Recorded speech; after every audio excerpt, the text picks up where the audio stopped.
अकुल्स अकॅडमीमध्ये आपल्या सर्वांचं स्वागत आहे. आपण चौरसावरील काही प्रश्न पाहणार आहोत वेगवेगळ्या टाईपचे. तर चौरसाची बाजू 20% वाढवली तर क्षेत्रफळामध्ये किती पर्सेंटने वाढ होईल? असे जे प्रश्न आहे. क्षेत्रफळ म्हटला की आपल्याला गुणाकार करायचा आहे, लक्षात आहे. परिमिती म्हटलं की आपल्याला सर्व बाजूंची बेरीज करायची आहे, हे पण लक्षात आहे. मग क्षेत्रफळ जर आपल्याला किती पर्सेंटने वाढवायचं हे जर पाहत असेल, 20%ने वाढवली म्हणजे ऑलरेडी जर 20% आहे म्हणजेच ते 120 आहे.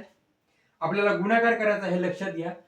20% वाढवली म्हणजे किती 120 आहे. 20% वाढवली पुन्हा 120 करायचं आणि ह्या दोन्ही शून्याला कापून टाकायचं. 12चा वर्ग 144. 144 म्हणजे 100 पेक्षा किती वाढली आहे? तर 44 ने वाढलेली आहे. 100 पेक्षा कितीने वाढली आहे? तर 44 ने वाढली आहे. मग 44 ने वाढल्या म्हणून आपल्याला किती पर्सेंट वाढ होईल? 44% वाढ होईल.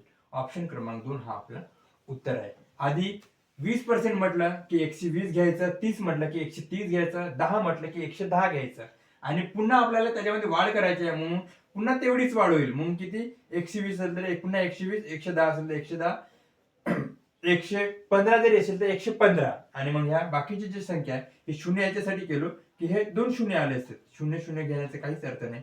जी संख्या असेल त्यांचा वर्ग घ्यायचा आणि त्या वर्ग किती संख्या म्हणजे किती याच्याने मोठा आहे. जर आपण ह्या दोन शून्य जर वाढवलं असतो तर इथे काय झालं, 14,400 म्हणजे इथं 1 लाखाच्या जवळपास आलं असतं. म्हणजे 1 लाखापेक्षा किती नाही, एक एक दशक शतक हजार 10,000 म्हणजे 10,000. 10,000पेक्षा कितीने जास्त मोठी आहे तर 44 ने.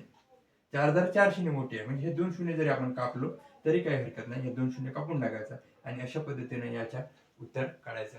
जर आपल्याला जर 10% जर दिला असता तर आपण काय केलं असतं, 110 दोन शून्य कट, 11चा वर्ग 121 म्हणजे 100 पेक्षा किती मोठी आहे?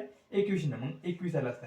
जर आपल्याला याच्यामध्ये जर आपल्याला 105 जर दिलेला असता, जर 105 दिलेला जर असता तर आपण 105 गुणिले 105 केलो असतो. म्हणजे आता गुणाकार केलो असतो. मग गुणाकार करून त्याच्यामध्ये संख्या आपल्याला वाढ दिसली असती, ती संख्येत आपण वाढ केलो असतो.